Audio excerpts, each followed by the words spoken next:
Bienvenue dans Nike. Nous puisons notre inspiration à la fois dans Nike, la déesse grecque de la victoire, et dans l'espérance de voir triompher le sport féminin. Plongez avec nous dans des discussions passionnantes pour relever les défis de l'égalité.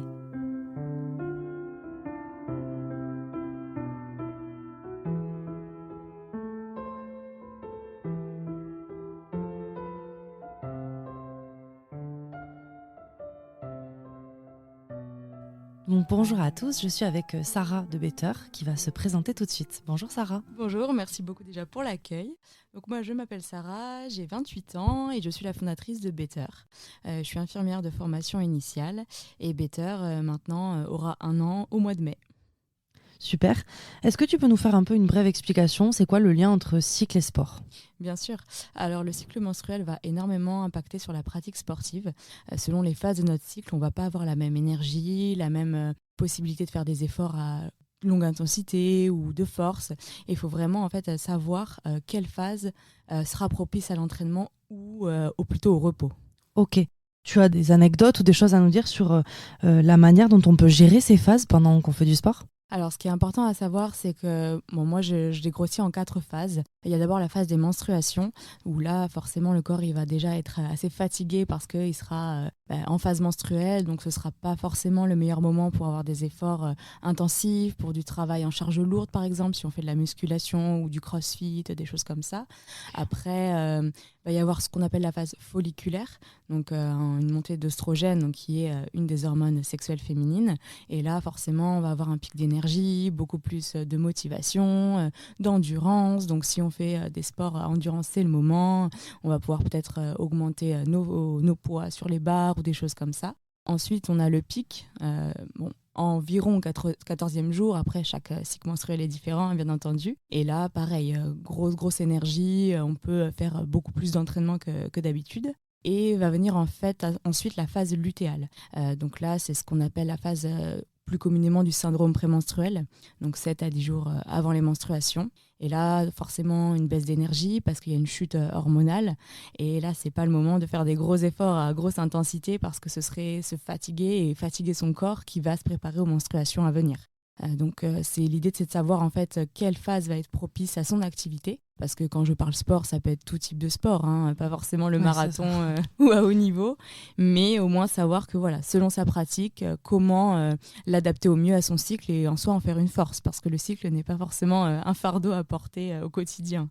C'est super intéressant ça, c'est-à-dire que par exemple on peut s'en servir comme d'un outil à la performance quand on fait du haut niveau, ou même d'ailleurs un moins haut niveau, mais si je veux améliorer mes performances, je peux me servir de mon cycle comme un outil plutôt que comme une punition qui arrive dans le mois. Tout à fait. C'est vrai qu'on a du mal à le voir au début quand on ne sait pas trop comment gérer tout ça et comment faire au mieux. Mais ça peut vraiment être une force, notamment si on tente des charges lourdes, ce qu'on appelle des PR, donc des choses vraiment où on va devoir mettre le poids maximal.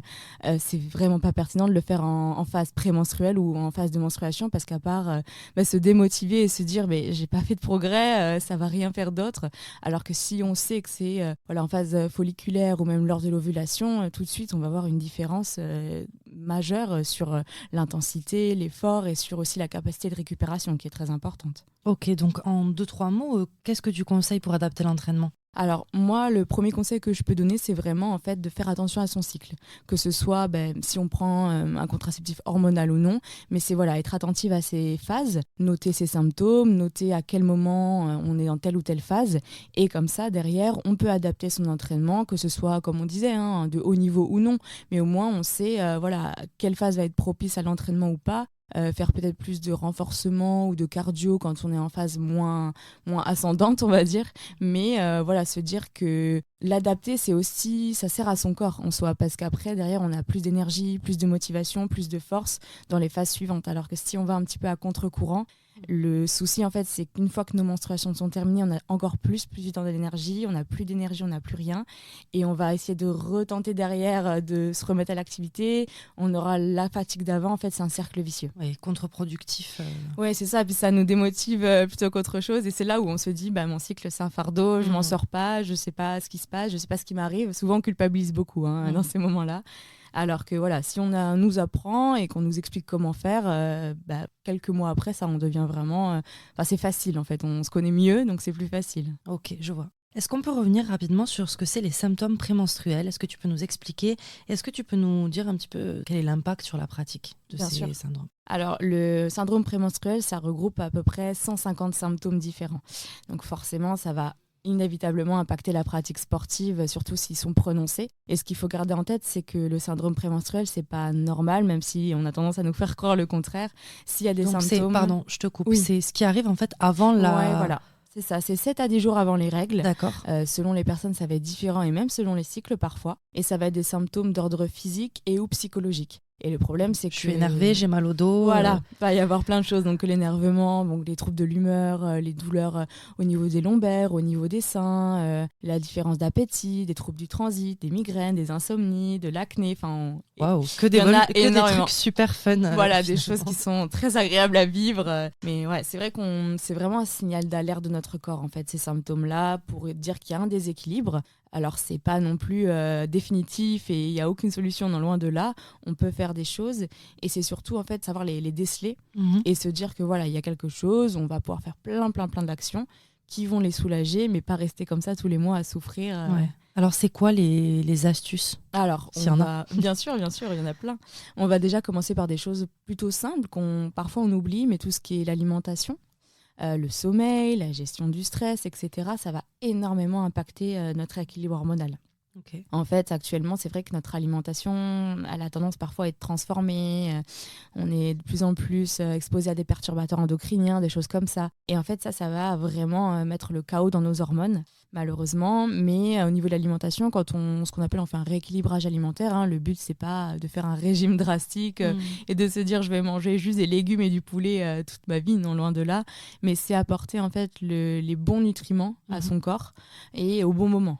Le but aussi, c'est de se dire que rien n'est en soi interdit. Enfin, si on a envie de se faire plaisir, de manger, je sais rien, un fast-food un jour avec des amis, ça, il n'y a pas de souci. Mais c'est toujours trouver l'équilibre, en fait. Mhm. Et se dire qu'il y a plein de choses qui existent, des alternatives qui vont être quand même beaucoup plus saines au niveau du corps.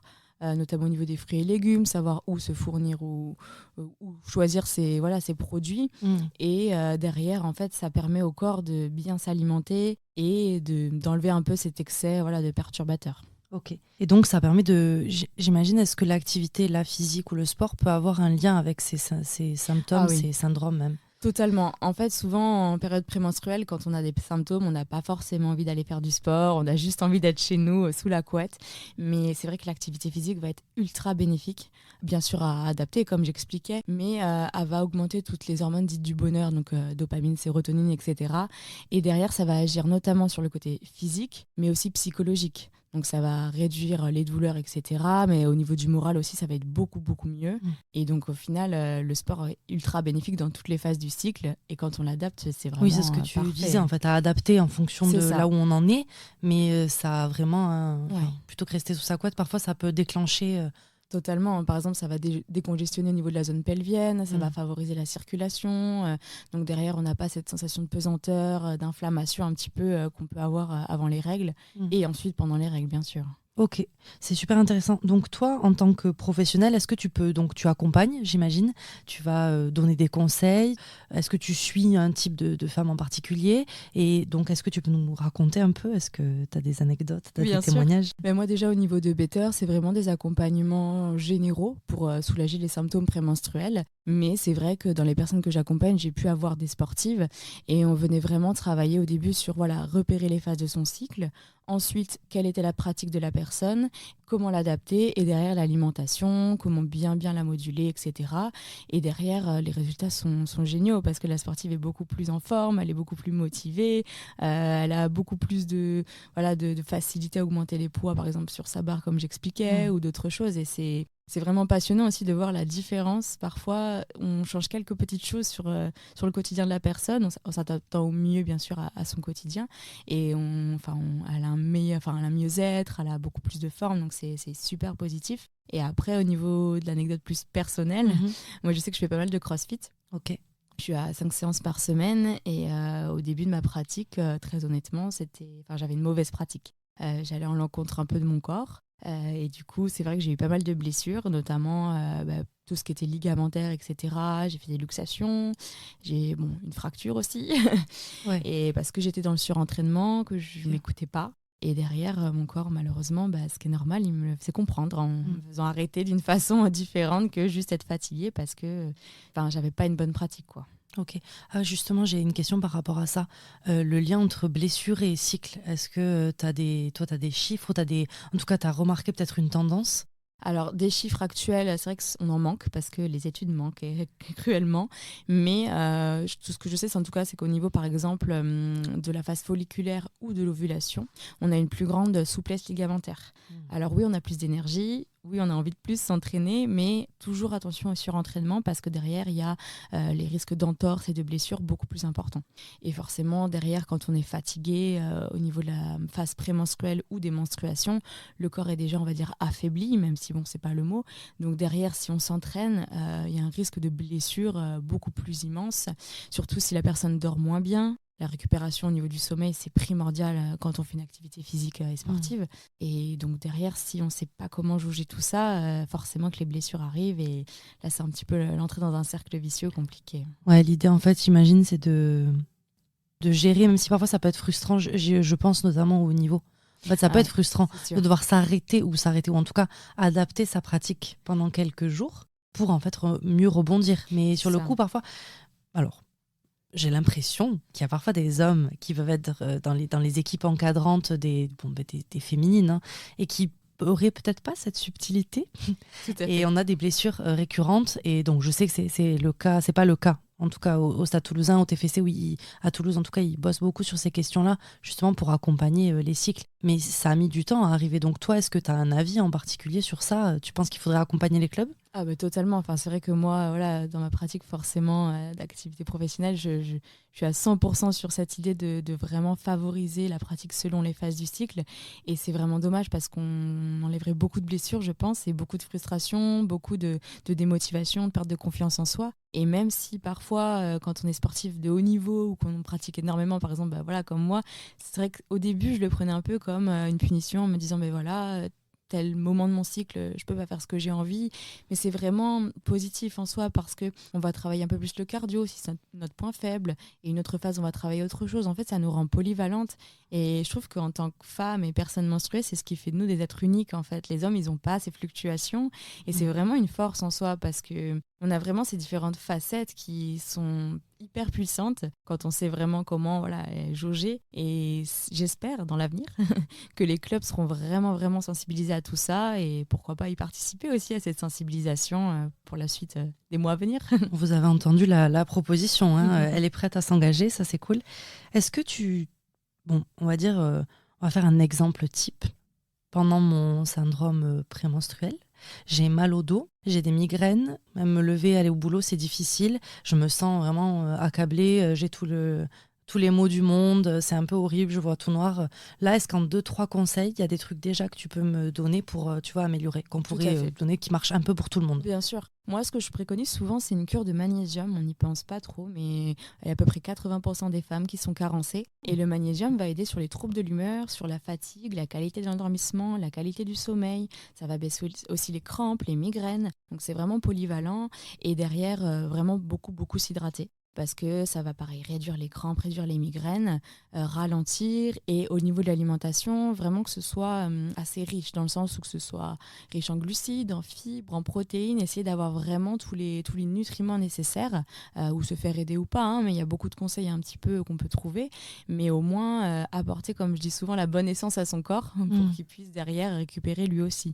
Et pas hésiter à prendre plus de pauses, à ralentir, même si c'est pas facile, j'entends bien. Mais c'est vraiment, comme je disais, des choses qui sont des signaux d'alerte de notre corps. Et quand on met en place toutes ces petites choses-là, donc comme je parlais du magnésium, même au niveau de l'alimentation, on voit vraiment des nettes différences et des améliorations. Aller marcher à la pause entre midi et 2 parce qu'en fait, on se sent mieux après. C'est ça. Parce que ça a décongestionné. Voilà. Et là, en ce moment, c'est pas le cas, mais quand il y a du soleil, pour bien s'exposer au niveau du soleil, parce que si on s'expose par exemple dès le matin aux rayons du soleil, derrière le soir, tout ce qui est production de mélatonine, etc., pour aider à s'endormir, ça va aider aussi. En fait, on régule en fait les hormones, quoi. C'est toutes ces petites actions quotidiennes où parfois on n'en prend pas trop, on prend pas considération de tout ça, on se dit c'est pas grand chose, mais mis bout à bout, ça fait toute la différence. Ok. Est-ce que, alors question aussi un peu technique, mais toi qui es en plein dedans, c'est parfois la question de la protection menstruelle revient quand on parle d'activité physique. C'est-à-dire, on fait de la piscine, mais on n'a pas forcément envie de se mettre à l'eau parce que, bon, voilà, on a enfin, franchement, parlons de protection, on a la ficelle du tampon. C'est ça, Qu'est-ce qu'on fait quand on met pas de protection interne? Je sais pas si on dit ça. Voilà, si on met des serviettes hygiéniques, enfin, j'aime pas dire hygiénique en plus menstruelles, si on met des serviettes. Maintenant, il existe tout un panel. Est-ce que toi, tu as des conseils? Comment on adapte au mieux?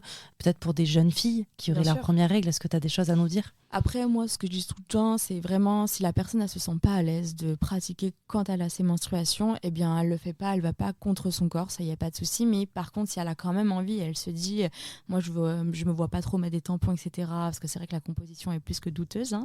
Il y a des alternatives maintenant qui sont quand même vraiment bien. Notamment, ils ont créé des maillots de bain menstruels. Alors, au début, on est un peu sceptique, mais l'ayant testé par moi-même, c'est vrai que c'est vraiment génial, ça marche bien. Trop cool. Puis c'est un peu, il y a moins de perturbateurs endocriniens, tout à fait, parce que tout ce qui est serviettes, etc., c'est compliqué. Ouais.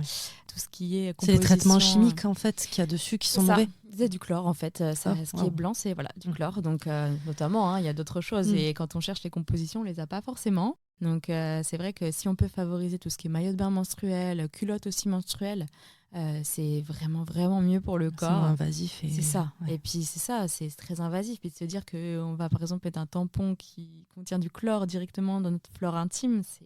Ouais, ça paraît compliqué quand on le dit comme ça. C'est ça. Et pourtant, c'est un peu... C'est vrai on connaît pas forcément les risques et les complications qui peuvent y avoir. On dit pas tout ce qu'il y a derrière. Et après, voilà, j'entends bien que parfois les protections, enfin les culottes menstruelles, bien sûr, il faut les laver. Voilà, c'est pas forcément facile au début, mais c'est tellement un cadeau qu'on fait à notre corps pour respecter, même au niveau de l'environnement. On réduit les déchets. Il y a quand même beaucoup de choses qui se jouent derrière. Niveau économique aussi, quand on prend le nombre de serviettes jetables et le prix d'une culotte menstruelle, on s'y retrouve très rapidement. Ouais. Ok, c'est à noter ça. J'ai 2 petites questions encore pour toi. Est-ce que tu as des références culturelles, films, séries, bouquins sur lesquels on peut s'appuyer si on a envie de s'intéresser au cycle justement, ou voilà, des petits supports comme ça que toi tu connais peut-être en tant que professionnel? Alors moi, c'est vrai que j'ai pas mal de livres que j'ai pu voir, notamment ce qu'on connaît un peu toutes et tous, c'est SPM ta mère.